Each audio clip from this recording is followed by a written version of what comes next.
안녕하세요. 2022년도 트리플 AI에 발표된 스플릿팻 논문을 발표하게 된 산업공학과 ITM 전공 재학 중인 최진아입니다. 목차는 다음과 같습니다. 이 논문은 디스트리뷰티드 머신러닝 접근법인 페더레이트 러닝과 스플릿 러닝을 함께 사용하여 각각의 단점을 상쇄시킨 모델 학습 방식을 제안하는 논문입니다. 페더레이트 러닝에 대해 간단한 설명부터 드리겠습니다. 각각의 엣지 디바이스는 로컬에서 각자 가지고 있는 데이터로 모델을 학습합니다. 서버는 각각의 모델 값을 전달받고 집계하여 새로운 파라미터 값을 얻습니다. 그 값을 다시 엣지 디바이스에게 보내고 이 과정을 반복함으로써 모델을 학습하는 방식입니다. 다음은 스플릿 러닝에 대한 간단한 설명입니다. 위 그림들은 스플릿 러닝의 다양한 유형입니다. 그중 이 논문에서도 알고리즘으로 사용하고 있는 C 유형을 기준으로 설명드리겠습니다. 모델을 두 부분으로 나누고 초록색으로 표시된 컷 레이어까지 forward propagation을 진행합니다. 컷 레이어까지 학습하면 해당 레이어의 텐서 값이 나오는데 이를 스매시 데이터라고 부릅니다. 스매시 데이터와 클라이언트가 가지고 있는 라벨 값을 서버에게 전달합니다. 서버는 나머지 레이어를 forward propagation을 진행하고 이후에 back propagation까지 진행합니다. 클라이언트는 서버에게 로스 값을 받은 후 나머지 백 프로파게이션을 진행합니다. 클라이언트가 트레이닝 결과로 가지고 있는 웨이트를 서버에게 주게 됩니다. 이후에 새로 학습 과정에 참여한 클라이언트는 서버에 가장 최근에 저장된 웨이트 값을 받아와서 서버랑 원투원 트레이닝을 하게 됩니다. 이런 식으로 반복하게 되면 학습이 이루어지게 됩니다. 이 스플릿 러닝은 페더레이트 러닝과 동일하게 원본 데이터를 서버에 전송하지 않아도 된다는 장점을 가지고 있습니다. 앞으로 페더레이트 러닝은 FL, 스플릿 러닝은 SL이라고 칭하도록 하겠습니다. SL은 FL과 차이점이 있는데요. FL은 로컬 디바이스에서 모든 학습이 이루어진 후 학습 결과를 서버에 반환하는 구조입니다. 그래서 스마트워치와 같은 엣지 디바이스들은 컴퓨팅 파워가 부족하기 때문에 딥러닝 같이 큰 모델의 학습을 진행하기 어려울 수 있습니다. 또한 FL의 경우 서버 관리자가 악의적인 마음을 가지고 있다면 얼마든지 모델에 접근할 수 있다는 보안상의 문제점도 가지고 있습니다. 하지만 SL의 경우 모델을 두 부분으로 쪼개어 일부분만 엣지 디바이스에서 학습을 진행하고 나머지 부분은 서버에서 학습을 진행하여 컴퓨테이셔널한 한계를 극복할 수 있습니다. 그리고 학습 과정을 두 부분으로 분리하기 때문에 서버에서 클라이언트의 모델에 접근할 수 없다는 보안상의 이점도 존재합니다. 하지만 SL은 치명적인 문제점을 한 가지 가지고 있습니다. 서버가 한 클라이언트에 대한 학습을 진행하는 동안 다른 클라이언트들은 학습을 할 수 없다는 것입니다.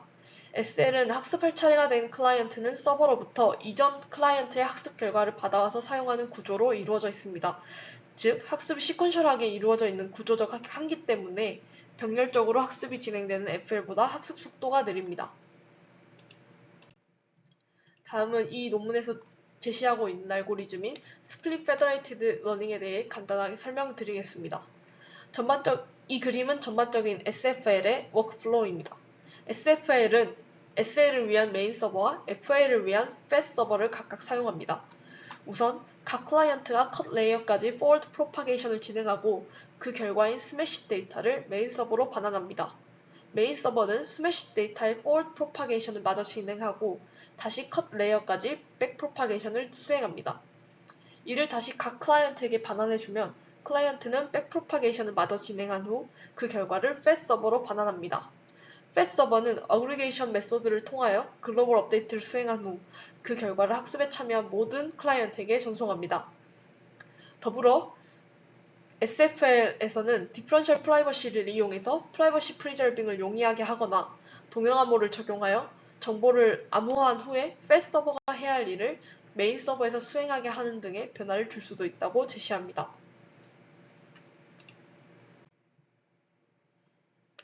이 어프로치의 특징은 SL을 수행하는 과정에서 클라이언트들이 병렬적으로 학습을 진행할 수 있다는 것입니다. 앞서 언급하였듯이 기존의 SL은 클라이언트 1에 대한 학습이 진행되는 동안 클라이언트 2나 클라이언트 3는 학습을 진행할 수가 없었습니다. 이것이 가능한 이유는 이제 패스 서버에서 어그리게이션을 해야 하므로 굳이 이전 차례의 클라이언트에 대한 학습 정보를 받아오지 않고 개별적으로 학습을 진행할 수 있기 때문입니다. 따라서 FL의 문제점인 로컬 디바이스의 제한적인 컴퓨테이셔널 파워를 극복할 수도 있습니다. SL의 문제점인 느린 학습 속도를 개선하는 동시에 보안상의 이점도 챙길 수 있다는 것이 이 SFL의 장점입니다. 위의 표는 SL, FL, SFL 간의 차이점을 정리한 표입니다. 앞서 그림으로 설명드린 부분이 알고리즘으로 대부분 정리가 되어 있습니다. 다른 점은 이제 SL은 크게 데이터셋의 라벨을 서버와 공유하는 방식과 공유하지 않는 방식으로 나뉘게 되는데 여기서는 서버와 공유하지 않는 방식을 따릅니다. 클라이언트 업데이트를 처음 진행할 때에는 받아올 파라미터가 없기 때문에 정규 분포에서 랜덤하게 추출한 값으로 초기화를 합니다. 그리고 클라이언트 업데이트 진행 과정 중에 노이즈 레이어라는 것이 등장하는데 이는 픽셀 DP라는 컨셉을 학습 과정에 적용한 것입니다. 또한 클라이언트 백 프로파게이션 진행 과정 중에 캘리브레이티드 노이즈라는 것이 등장하는데 이는 디퍼런셜 프라이버시를 모델에 적용하는 과정입니다.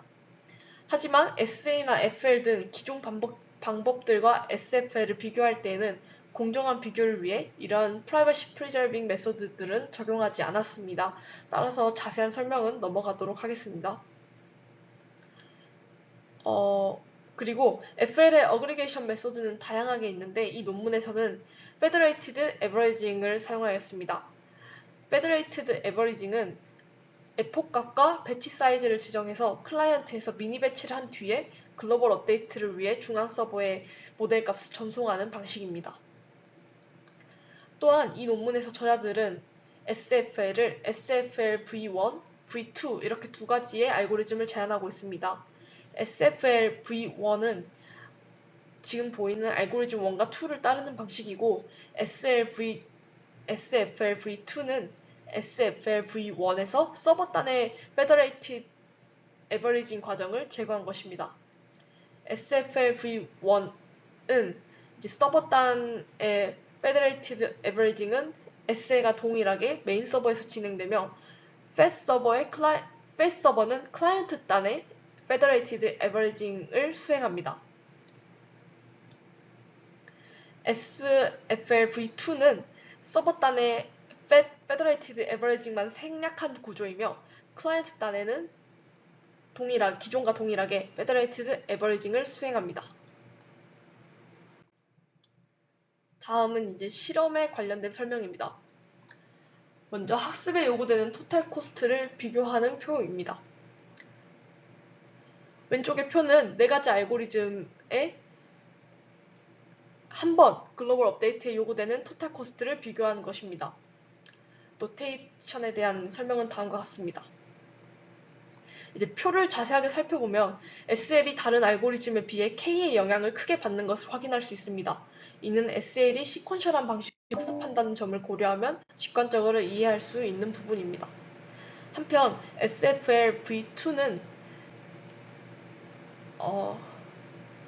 이 T 페더레이트 에버리징 값이 절반으로 줄어들었는데 이는 서버 단의 어그리게이션이 생략되었기 때문입니다.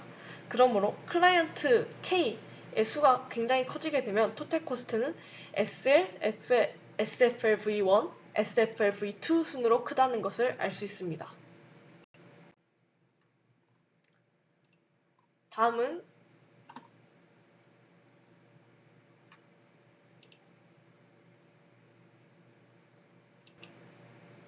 실험에 사용한 데이터셋에 대한 설명입니다. 해당 논문의 익스페리먼트는 모두 Uniformly Distributed 데이터셋을 사용하였습니다. 총 4가지 데이터셋을 가지고 실험을 하였으며 모두 이미지 데이터이고 햄만은 피부병 진단 관련 데이터셋입니다. 모델은 총 4가지 아키텍처를 이용하였습니다. 러닝 레이트의 경우 LENet은 0.004, 나머지는 0.0001을 사용하였습니다. 다음은 성능 평가입니다. 다음의 표는 5명의 클라이언트가 학습에 참여하여 1024의 배치 사이즈로 총 200회의 글로벌 에폭을 수행한 결과를 데이터셋과 아키텍처별로 정리한 것입니다. 저자들이 제안하는 SFL-V1과 2의 결과를 확인해보면 전반적으로 SL과 비슷한 성능을 보여줍니다. 하지만 셋 모두 노멀한 케이스나 FL보다는 전반적으로 떨어지는 성능을 보여준다는 것을 알 수 있습니다.